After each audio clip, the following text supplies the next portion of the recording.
Let us perhaps start by understanding what education is and telling ourselves what is the purpose of education. You remember in many African countries when there was the struggle for independence, one of the enemies that was identified to be fought was ignorance. And on the basis of that, education was given its pride of place. And the kind of education that we inherited from the colonizers was education that was designed to support the colonial state. Not much changed in many African countries. And the net effect is that the curricula that was developed in many African countries still mirrored the curricula in the colonizing countries. So that if a country had been colonized by the French, it was fundamentally a French curricula because people were then meant to pursue further studies in France. The same with British colonies, the same with the Portuguese. In British colonies for a long time, even the high school education and examination was still set by University of Cambridge. And many institutions were affiliated to European universities in that sense.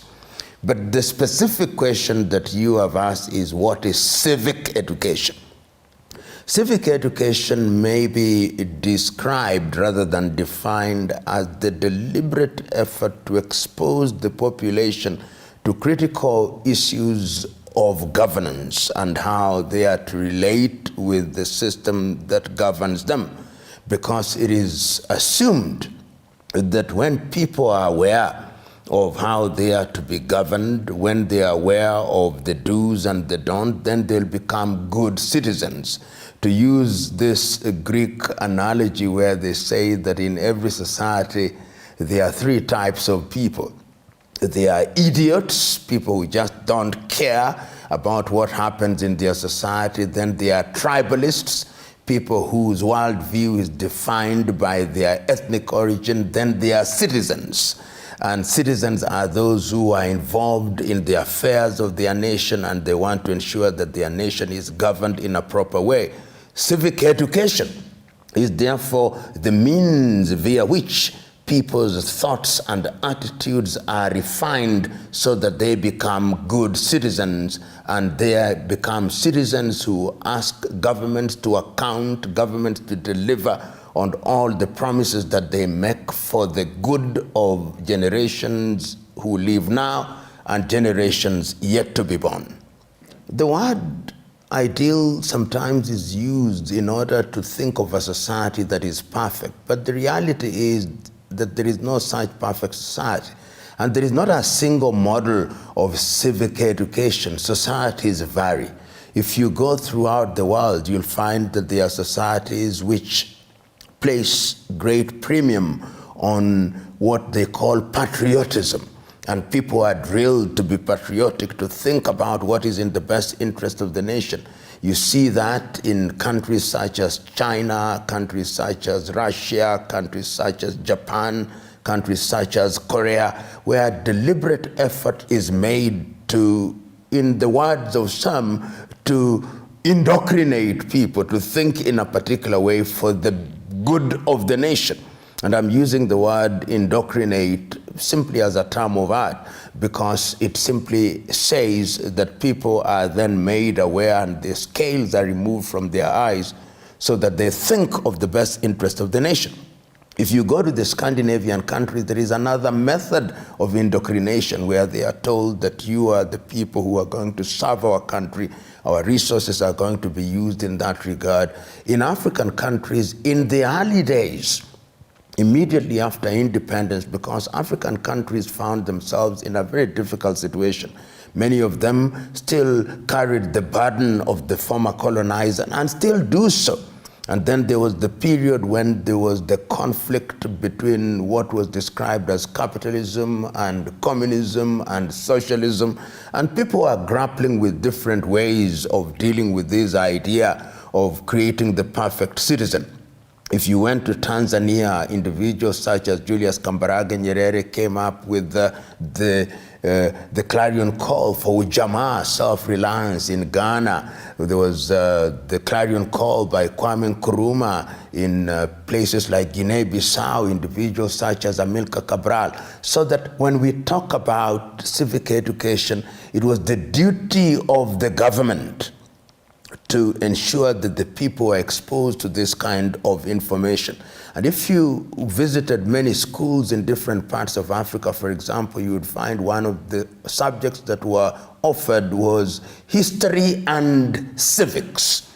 The idea that history is critical to the proper understanding of your origin, and civic awareness is also critical to your appreciation of how government functions and how government is then beholden to their people for purposes of service delivery. So in a nutshell, one would say that it's the duty of the state to educate our people, because when you are running a government where the people are ignorant, it is a lot more difficult to do so. But some say that it is easier, that in fact it is more difficult to run a government where people have knowledge and people are aware. But the question is, what kind of knowledge are we talking about? Is it the kind of knowledge or information that builds, or the kind of information and knowledge that is used to destroy? That depends on the culture that has been inculcated in the people and how those in positions of leadership and responsibility exercise power for the general good. You know, social media is a medium that lends itself to different uses. There is a lot of information in social media. Some of it is negative, some of it is positive. We have this phenomenon of fake news. People just sit somewhere and generate news which they know is fake. You know, the civic space and the social media space, they say somebody is dead and they are alive. They say things that are totally untrue. So it is something that is a double-edged sword. That it is information that in many ways is uncensored, and some people consume the information in a very gullible manner, and they act on the basis of that information. And that is why in quite a number of countries, that space is restricted. If you go to countries such as Eritrea, the information that is available in that particular medium is restricted. We have seen in the recent past in quite a number of countries when the society is boiling up, or when they are riots, the very first thing that the governments do is to shut down social media in order to deny the people the opportunity to use and manipulate it in a negative way. But it's true to say that social media has in many ways now killed your so-called traditional media, because information is available almost instantaneously, and that information is shared in its raw form and sometimes consumed in its raw form, and on the basis of that raw information, people then act unquestioningly. It is something that is not easy to control, and its impact in societies such as are found in Africa and Asia and indeed in any part of the world is something that we have yet to realize in its full splendor. And many countries are now beginning to realize that this is perhaps a monster which can consume an entire society, because it allows for sharing of information, it allows for mobilization in a manner that was never anticipated by those who were running governments or running institutions. And the experience that we have seen in Kenya in the month of July, where young people have been able to mobilize themselves using that medium, has sent a clear message. We have seen its impact, where a number of individuals in different countries, we have seen young people in Uganda trying to emulate that. We have seen young people in Nigeria trying to emulate that, young people in different parts of the world trying to emulate that. And we even saw it in the early days during the Arab Spring, when the social media space was not in use in the manner that it is now, but it also enabled young people to mobilize themselves in Tunisia, to mobilize themselves in Tahrir Square in Cairo, to mobilize in Libya.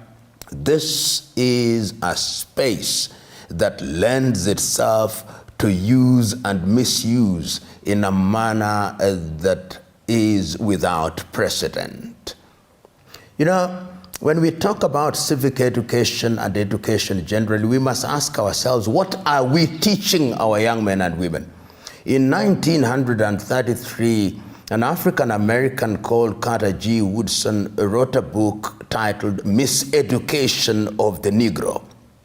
And his thesis in that book was that the Negro had been miseducated because the kind of education that you are exposed to was designed to make you run away from yourself, to make you hate yourself, to make you hate everything about your history, to make you hate everything about your culture. And his prescription was that if you want to change society positively, it is important that you look at the curriculum and you revamp the curriculum. And in order to do so, a nation must ask itself, what do we want? Why do we exist? If we are Kenyans, if we are Ugandans, if we are Tanzanians or Ghanaians or Africans or Asians, in that broad sense, we must first ask the question, what do we want for this generation and generations yet to be born? And you then tailor your curriculum in a manner that is designed to achieve the end that you desire. But if you cannot define what you want at the end of your journey, then it means you can consume everything. I see, for example, in many African countries, when you travel, you find something British curriculum, American curriculum. And those in the middle class actually think it is a badge of honor for their children to pursue American curriculum, to pursue British curriculum, so that the level of indoctrination, the level of belief that something foreign is better than your own is what defines how people behave in quite a number of African countries specifically. So to change this, it is the duty of the state to define what is in the best interest of the country. Has it not been obvious that when you look at a number of European countries, even the little ones, like Denmark, like Norway, like Sweden, wherever they go, they have a Swedish school for their small Swedish population, a Danish school. The French have a French school. The German have a German school. The British have a British school. The Americans have their own. The Italians have their own, because they believe that their education system will create citizens who are aligned to their vision. But in many other countries, we don't define that. In fact, particularly in the continent of Africa, we want to borrow and drink from the wells of other civilization. So you produce individuals who are intellectually confused and intellectually captured, and they are not good citizens of their countries. They are, as one would say, essentially individuals who are mentally captured, individuals whose minds are colonized. And that is why education or miseducation then becomes the right term to define such individuals. And going forward, you look at a number of countries which have resisted what one may describe as Western domination in terms of thinking. They have tried to define themselves. Look at the Russians. They have an education system that is designed to make a good Russian. Look at the Chinese. They have an education system that is designed to make a good Chinese. Look at the Japanese. They have an education system that is designed to make a good Japanese. Look at the Koreans. They have an education system that is designed to make a good South Korean. And that Indians are also doing the same thing, sending a clear message that nations succeed or fail on the basis of the type of education that they embrace. And I'm using the word education broadly because in my view, civic education is a subset of broader education. And no country will realize our potential until and unless our education system is attuned to her defined needs and aspirations. It must start early. When you want to bend fish, you bend it while it is still wet. That is when you can change it. And education must start very early when people are young in what is called kindergarten. That is when you begin to tell people what is important. You begin to tell them about their history. You begin to tell them about their culture. You begin to tell them about the things that they know so that as they grow up in an environment where they are clear, about the direction that they ought to take, and where they are clear about what they are designed to achieve, where there is clarity about the goal that is desired.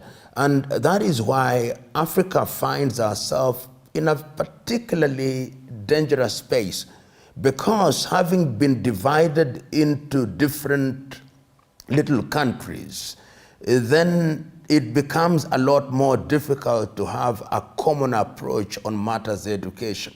Africa, for example, today is divided into 54 odd countries, which somehow still describe themselves as Anglophone. They say we are English speaking. Others define themselves as Francophone, French speaking. Others define themselves as Lusophone, Portuguese speaking. And with the Chinese now coming with the Confucius centers, some are beginning to define themselves as Sinophone. One would have desired an approach where African countries have a dominant language, a lingua franca, which is connecting the continent. And if you look at the African scene from 1963, there has always been that desire, which has lately culminated in Africa Agenda 2063, which is founded on 7 pillars, which says that one of the areas that is going to be the focus of Africa is a prosperous, united Africa that has a culture that is dominant, which is given its pride of place, an Africa that therefore plays a critical role in the world, where women and youth are involved, where research and development is given its pride of place. That is the direction that the continent must take in order to give practical meaning to the thing that we call Pan-Africanism. Otherwise, Pan-Africanism will simply remain at the level of slogans and at the level of romanticism and at the level of philosophy and at the level of intellectualization. But people want a practical thing that informs people's daily lives in a manner that is measurable and in a manner that changes people's lives. And education is the game changer. The mind is the standard of the man, and by extension, of course, the woman. Education, as we say many times, is the game changer, because the mind is the standard of a person. And civic education is therefore the mother's milk, if you may, that feeds people's action. And the strategies that are to be deployed is that deliberate effort must be made very early on, in the early days of young people in kindergarten through to primary, through to secondary, and through to tertiary education, to talk about the critical things of their nation, to make them aware of what it is that a good citizen must do. And this must take different forms and must not be set in stone. Of course, there are certain fundamentals. So once you expose people to these things that are critical to the life of a nation, and you revamp your curriculum in a manner that is designed to achieve the declared goals and aspirations of the nation, then you will discover that the default position of many people is to do the right thing. We'll be able to say, this is what defines a Kenyan, this is what defines a Tanzanian, this is what defines a Ghanaian. And if you want to eliminate those boundaries, you'll say, this is what defines an African. Because there are things when we relate to other people, you can simply say, this is what defines a Japanese. This is what defines a Swede. This is what defines a Dane. This is what defines an American. This is what defines an Indian. And this is the result of a deliberate effort in terms of the curriculum that you choose. But if you choose that the contents of your curriculum are simply designed to make people pass examinations so that they may get jobs and they earn money and then they live and die, then the nation always remains in its infancy. It never grows, it never has a culture. It doesn't have a defined character that describes what the nation is. And this is the fate of many African countries, that although we are artificial states created in Berlin, the effort to make us think as states is something that is work in progress. And until we are able to identify the critical issue which lies in the realm of education, our nations will always be teetering on the verge of collapse. It would be simplistic to simply say that civic education is the magic wand, that once you have civic education, then all will be well. No, that is not the case.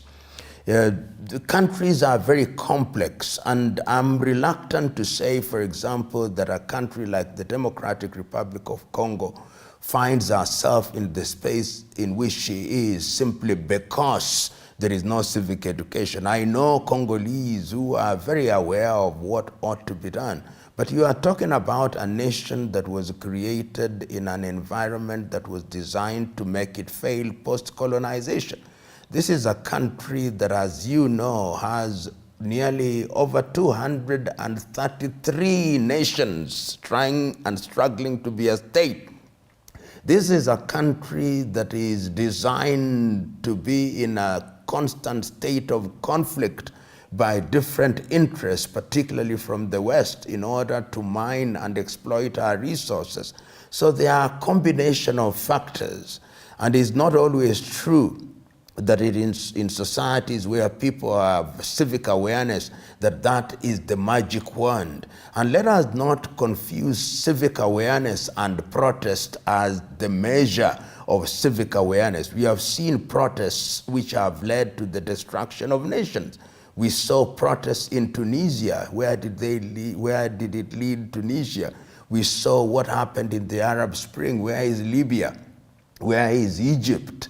We saw what happened in Sudan during those protests where you would say there was civic awareness. Where is Sudan? So it is not the case that the ability or the inclination to agitate in and of itself is a measure of a nation's sophistication. What you do with that information and that how information is used for the general good in a sustainable manner is in itself the measure of the value and quality of that awareness. Because if knowledge is used to destroy rather than to build, then one even begins to question whether it is knowledge that is valuable to the society at all. African governments have a duty to fulfill the aspirations of their people. We must, in the nature of things, go back to the basics and ask ourselves, when we were seeking to liberate ourselves from the chains of colonization, what are the promises that we made to ourselves? We made promises to the people that we would fight poverty. Are we, or those in government, those who have the honor and privilege of serving in different political positions, Are they using their political positions and the resources of the nation for purposes of fighting poverty? And how are they doing it? And are they doing it by creating environments that is going to enable the people to engage in research and development, to engage in agriculture, to engage in invention and innovation so that they may fight poverty, or they are using their position for purposes of personal benefit? It is often heard in many African countries, I hear people saying, politics is a game. Politics is not a game. Politics is the organization of the affairs of a people for the benefit of the people. So we must even begin to redefine our understanding of politics in order for us to use politics as an avenue of solving the problems. The other enemy that we identified was ignorance. And we said that we are going to fight ignorance, and that is where education comes in. Because history and evidence and experience has demonstrated that when a people are exposed through education in a proper manner, then they can become good citizens. They will be citizens who can call their leadership to account. They'll be citizens who will use their talents and intellect for the general good. And when that happens, then the society will become rich, and when the society becomes rich, the quality of people's lives will improve. And this is what we want when we are talking about the elimination of ignorance. And then, of course, all the other things like disease, when people are exposed, then the quality of their lives will be much better. And the environment in which they live will generally be an environment that enables them to realize their potential. Because when all is said and done, for what purpose are governments instituted amongst men? Governments are instituted amongst men for the purpose of coordinating the affairs and the resources of the state for the general good. And once that is achieved and people are then allowed to express themselves, then the critical mass of the people will be happy in the knowledge that they have individuals serving them, individuals who love and care for their generation and generations yet to be born. You know, if you look at almost every country in the world today, we have constitutions. And the whole idea of having a constitutional dispensation is that the constitution prescribes how you order government. It says it prescribes the do's and the don'ts. And it's not only the constitution, there are other laws which tells us what we should and should not do. And when you have created a culture where people pay and are punished for engaging in behavior that is unacceptable, then people will be accountable. But if you create an environment where the law is applied in a selective manner, where you have sacred cows who are above the law, where you have demigods who believe that their word is law, where you have individuals in political arena who believe that they are larger than life, almost as large as death, then you kill accountability. And therefore, what is important is that the citizens must make demands of political leadership. And they must make demands in a manner that is going to ensure that those in leadership perform according to the desires of the people. What has happened in Kenya in the recent past was an agitation by young people saying, for too long, you, the political class, have been doing what you want. For too long, you've thought that we are fools. For too long, you've treated us as if we are individuals who did not know what they want.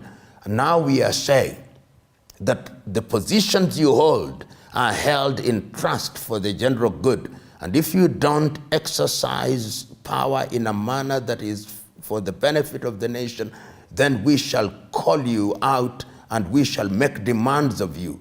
And that is what good citizens must do in an orderly, in a sustained manner, in a manner that sends a clear and unequivocal message to the political class that you are our servants, not our masters.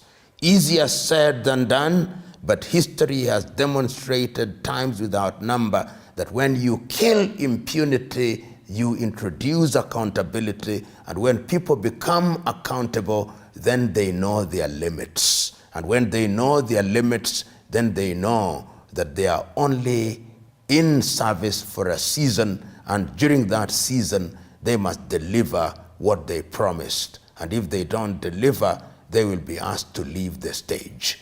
In fact, in a proper system, you don't need to go to the streets. In a proper system, people just follow the law. That is why you have different organs of the government. That is why you have courts. That is why you have accountability. And we see it in a number of countries. When people have been engaged in behavior which is unethical, then they resign. When they have engaged in behavior which is unacceptable, then they are punished in accordance with the law. It is only in extreme circumstances that the people go out to remind the leadership that things are not happening in the manner that they ought to. And this is a culture that develops over time. If you look at the history of other countries, even in different parts of the world, there were times when people had to go to the streets, and they still go to the streets. That does not mean that systems don't work. It is important that we make systems work. And it's by making these demands that systems begin to work and people begin to do things in a proper manner. It is happening. Even in these countries such as Kenya and quite a number of African countries, I know certain things work because people have made demands.